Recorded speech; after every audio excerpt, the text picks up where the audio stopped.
தோள்பட்டை வாதம் என்று சொல்லக்கூடிய ஃப்ரோசன் ஷோல்டர் உறைபனி மூட்டு இது மாதிரி தோள்பட்டை பிரச்சனை உள்ளவங்க கைகளை சுழற்றி பயிற்சி செய்யக்கூடாது. ஏன்?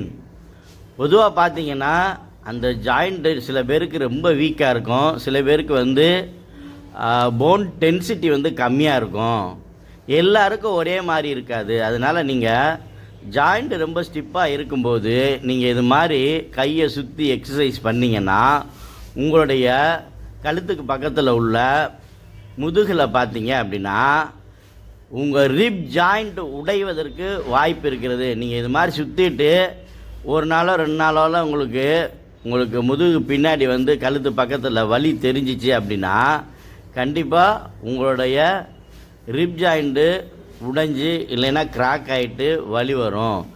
தயவு செய்து சிவியராக தோள்பட்டை வலி உள்ளவங்க இது போன்ற பயிற்சிகள் மருத்துவரின் அறிவுரையின்றி செய்ய வேண்டாம்.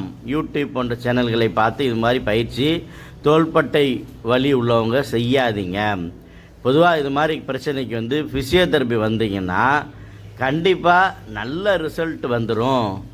அதே நேரத்தில் நல்லா ஆயிடுச்சுன்னு கூட நீங்கள் திரும்பவும் இது போன்ற பயிற்சியை நீங்கள் செய்யக்கூடாது. உங்களுக்காக இயன்முறை மருத்துவர் doctor M Kamaraj, AK physiotherapy clinic, Ilayangudi.